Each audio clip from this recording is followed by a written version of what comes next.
join me in giving a very warm welcome to judah1.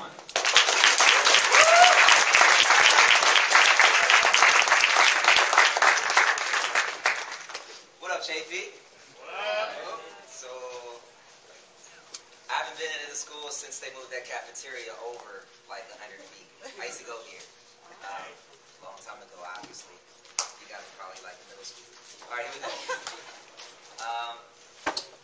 That was like my super old bio. I now run my own venue. It's called Lion Light Mind State, which is in downtown Pomona. We're at the Fox Theater.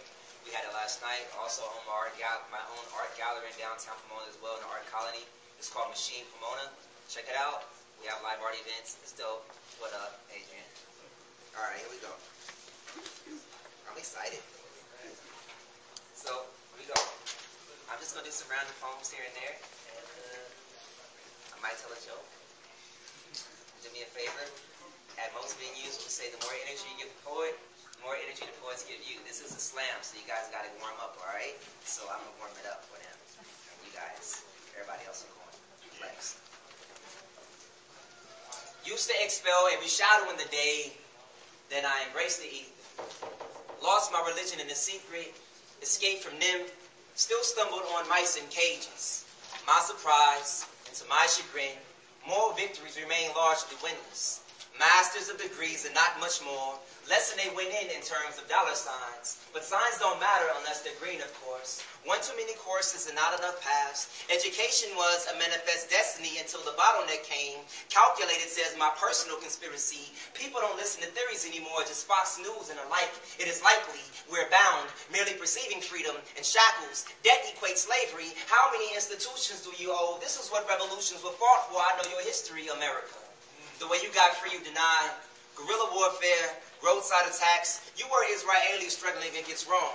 Were Palestinians occupied by Israelis and then you became the oppressor, often a cycle remained so. You never changed heart, just manipulated. So tickets to a show you never really understood. Freedom without justice never stood, will never stand. You killed just men who dissent peacefully. Black socialists and white presidents are as moats on fields next to monuments. And drought, blood keeps you greener than the other side. Fit for holidays never meant to really be holy. Just as reminders as to what will happen when you go after the 7 heads of the beast. Babylon will slay you and put your head up in books, because stakes aren't effective anymore. Stakes is still high, warning the elementary subconsciously of dissent.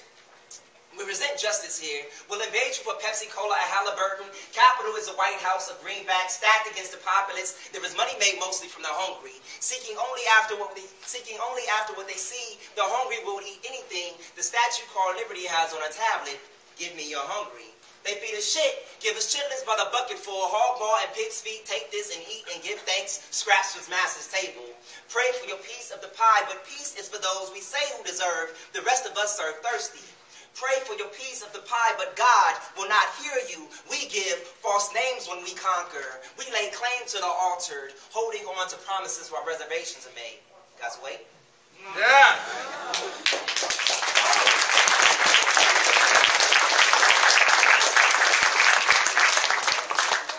Trying to decide when does art become an abstraction between the similes and metaphors of the simple-minded factions. Because if you cut my wrist of a paper and I bleed in a particular pattern, then will I not bleed art? I'm an artist. A concrete abstraction, an extended metaphor, a nice simile. A traditional non-traditionist, if that makes sense, I'm an artist. That means I can't describe my art with the use of common sense. Don't label me. Your words don't make sense. I'm an artist. I'm a poet. A borderline MC you can't see. Don't touch me. You're unclean and filthy. I love the feel of paper. Lust for my own pen. I was penned in the flesh of a skinny man. Pin me in the book of life, then I can get to heaven because I'm bleeding.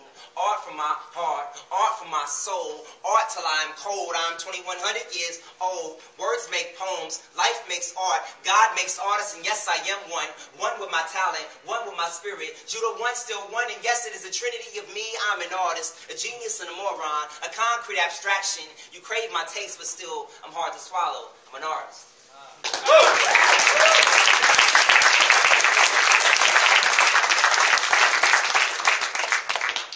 I should be drinking water instead of Coca-Cola. That's going to make me burp mid-poem. Toss it. Just toss it. I can't burp. I know. At least you didn't. I'm going to slow it down. They're not all going to be fast.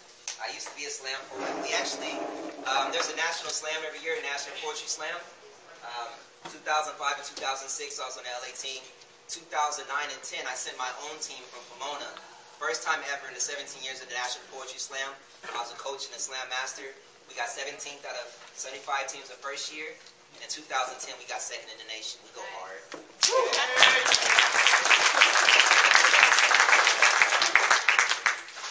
right, here we go.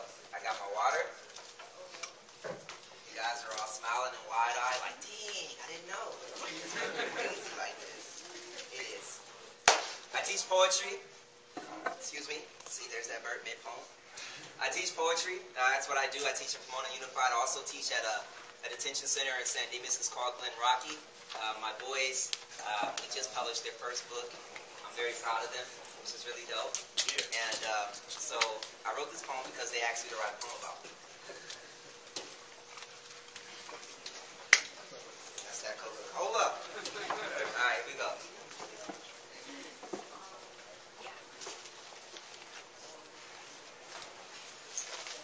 They boys. They play fight and slot box, use foul language, tell mama jokes, get defensive when they go too far. Them boys, they often go too far, trying to prove themselves as men that they aren't yet. Sex self-educated, single parent raised, they boys, often on the same wrong road as their brothers. Mothers cry for them, so they're here, far from home and freedom, teaching me about the hood we escaped from. I gave my mother something extra on Mother's Day in memory of these boys I teach, trying to reach and extract them. Their mentality reaches my tear ducts, faces feature in my prayers. They just boys like I was once. I hope they become better men than I am now. Teaching poetry is often halted when I question, why are you here? How long? How does this feel? Bars can't hold their dreams. I give paper, teach them to write, others how to spell simple words. No, girl is spelled with an I, not a U. Some too gangster to ask, or write emotions, so they draw. I wonder if they draw what they hear. If that is the case, I hope they are listening. I got a story to tell, not just a lesson to teach. Not a preacher, but this is spiritual, parables, divinity and hood abstracts. Them boys asked me to write about them. Didn't know where to start. Now I don't know where to end. See, I teach poetry at a detention camp for boys. Twice a week I see them. Happy to see them smiling, at least when I come. Saddened to see them smiling, hear them joking about doing the same thing that got them boys here when they get out. Really, I'm just sad and not see them at all. Bars are not the place for boys and animals. One of the boys said they are animals. I refuted him. Saddened that I even had to. I leave them tired because I care more. Wish we had more time. Wish they had no time. They boys.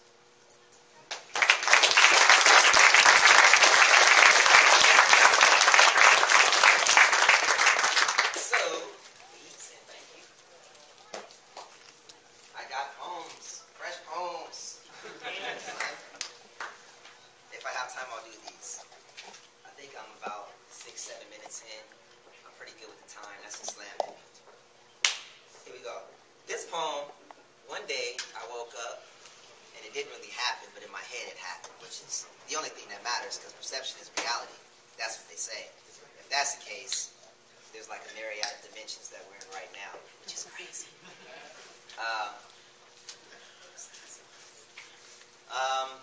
So one day I woke up, and I was reading my poems. And one of my poems said, tell me about how I happened.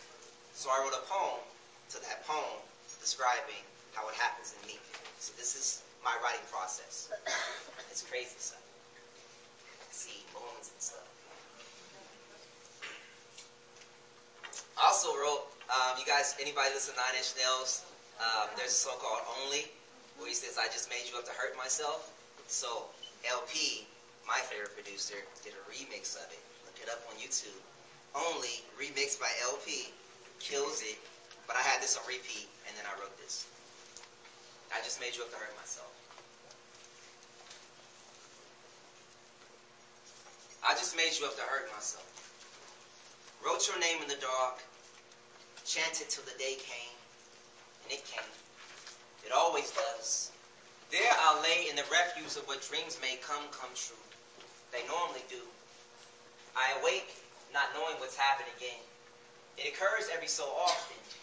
Then the hindsight, the free write, the finger paint on the walls reminds me of the vomit spit, the blood spill, the seizure, the blackout on white pages. See or see more normal in the future. We live in the present crazy. Clarity is scribbled by men made mad and abstract. There was a contract I made within myself, I suppose. Let the hemorrhage swell. It is well with my soul submerged. It is well, like the prophets say, in the face of the destruction that they wrote. I choke on secrets unrevealed in the most honest of writing. Coded like my name in the Torah, in a certain sequence, in only the old Hebrew script. I just made you up to hurt myself, or to give myself a reason to hurt. Another may say, I shade to my amen. I feel what I did not before, or hid in the playground during recess. Random memories from the recesses make themselves prevalent when you connect the dots. Constellations, signs and symbols, etched in caves on tablets, burnt and broken in tree bark, color spark, forgotten passion, left more appreciated in the forgetfulness. These papers thrown about me are the fullness thereof. Subconscious songs of freedom, fulcrum at hand, on the precipice of papers, untamed, unruled, uneducated in bullshit, or at least lessening the scent on my brainstem.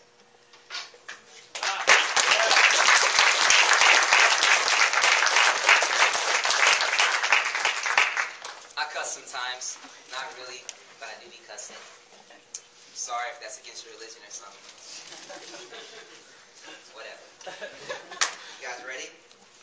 I wish Ryan Falcioni was here. That's my old professor. He's my guy. Is he here yet? I was going to have an early Christmas if he was. All right, here we go. He actually wrote like a really good review on my book. He's dope. You guys should take his philosophy class. That's where all these poems are coming from, philosophy class. This poem next is called Double Negative. And I write a lot of love poems. And sometimes I write like political stuff as well. And so someone's like, you know, try to merge the two. So I did this. It's called Double Negative. One's bad, and the other's just bad. Bad to bad. Here we go. You guys with it? We here together? Yeah. Word up. All right.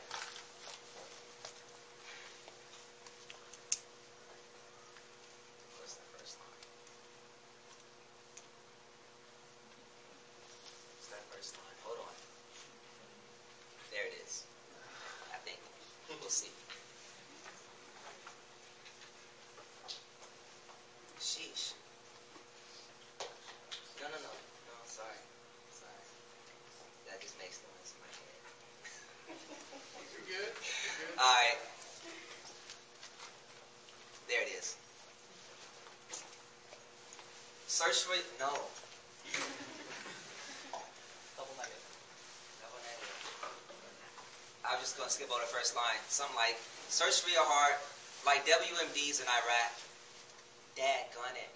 Sheesh. I don't remember that poem. And it's a banger, too. You should look it up. We're going to skip over that. I'll come back to it, hopefully.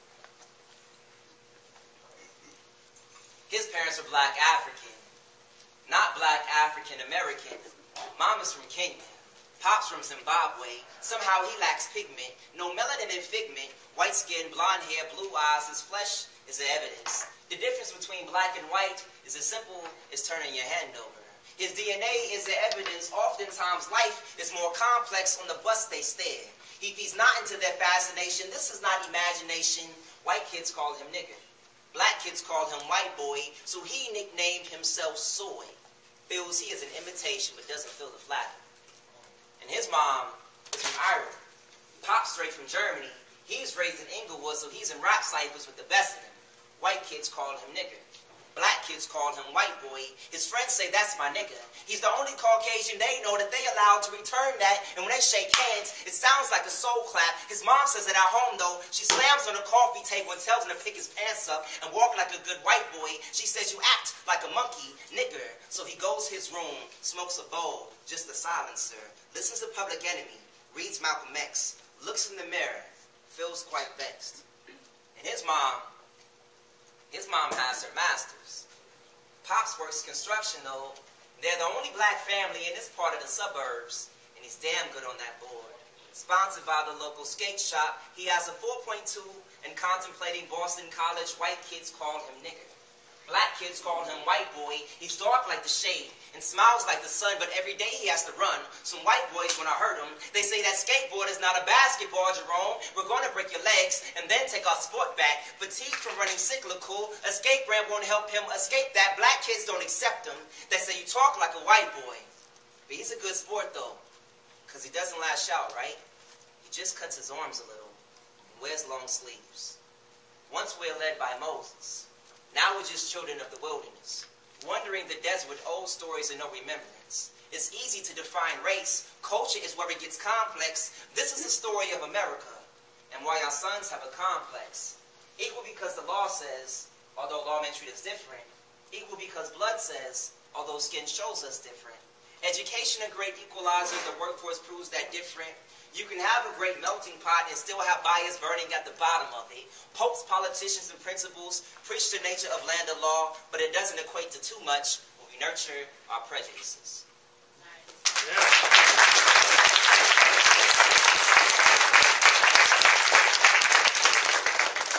Sir Ron, how am I on time? Am I okay? Yeah. Okay. We got room for a couple more. Sure. This poem right here is going to alter your existence one time. I don't know if he'll ever come back. I haven't yet after I wrote it. This poem is called God is a Sound. Interesting. E equals MC squared. Theory of relativity, right? E equals MC squared. Everything is relative, is it not?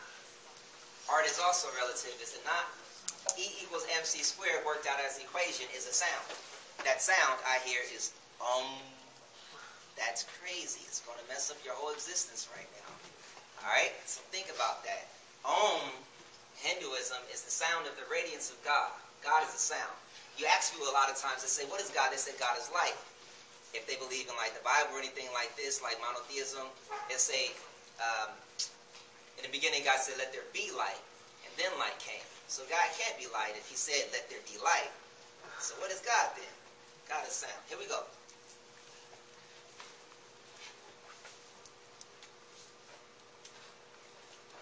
Give me a sound that sounds and I will see.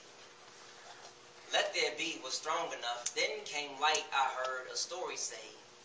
God is a sound somewhere. Inside itself, everything exists. Inside itself, everything emits. Nothing moves without the sound say. Nothing moves without making more sound. And echoes. Rippling dark matter. We hear turbulence as Rathan is playing. God is in the language. I've been telling 1,000 tomorrows. Yesterday remembers my voice shrouded in a cast iron bell.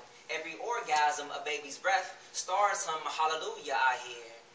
The stars hum hallelujah I hear. The fullness. Seen an aeon named Sophia. Translated as wisdom. Ignore the unknown to you. Hear it again till it makes sense. Read aloud, because this must be. Let there be. Somewhere the supposed it's third within itself, we smirk as if Big Bang ain't in tune with old religion. Yesterday remembers when we told you, the sound said that it was as if always even. In silence, the slightest whispers and shockwaves into 10,000 tomorrows. There are many whispers in a day. There are no end in echoes infinitely smaller than an atom's blink. Think about this as tomorrow causes the effect of its own infinity. The blind man saw himself safely home from the journey. So turn off the lights, whisper to the silence, listen for the echo, now let go.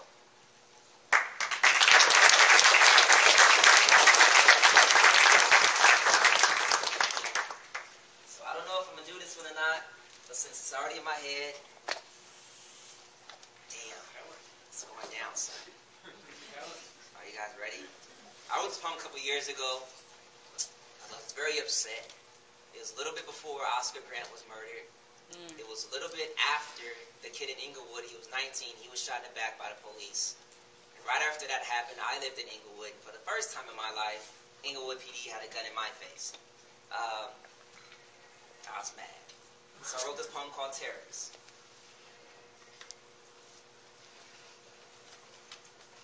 I was about to do symphonics, which is a whole nother poem. Here we go. They use my tax money for war.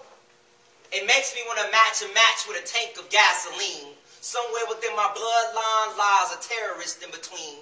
Bar Cooper with a dagger, Nat Turner with a burner no. Call me Hannibal with a penguin. All your enemy's skin is darker than yours. Indeed, you breed your own terrorists. Turn purity into bitterness. Label us heathen. Still, you want to assimilate this. All minds, all civilization, all religion, all resources. And don't cry when you find your daughter's fiend for this 8 to 10 inch. You're threatened by my mind, so you pack your erectile dysfunction with a nuclear tip. You got bigger bombs, bigger tanks, bigger plane, bigger house, smaller wife. What more do you need? You go to other lands and import the best seeds, you can have bigger trees. But in 2008, you still can't hide your bigotry. And we see you from NY to LAPD. judah1 gave the nation a better sense of judicial injustice. I remember in elementary getting jumped by the same 3 white kids on a weekly, yet I was the one to be suspended. Laws are not equal. Economics are segregated. In 2007, they said a shoe was a deadly weapon, but bombs are justified. I damn near cried. Sean Bell was unarmed when he was murdered by the police. He was shot 50 times. I damn near cried. Sean Bell was unarmed when he was murdered by the police. He was shot 50 times. Yet somehow, they was found not guilty. But if I burn some buildings down, they gonna find a terrorist in me. And if I blow up a gas station, will they feel my indignation?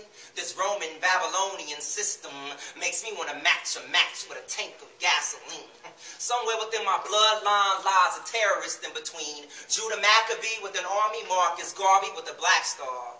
No, call me Sun Tzu with a pen.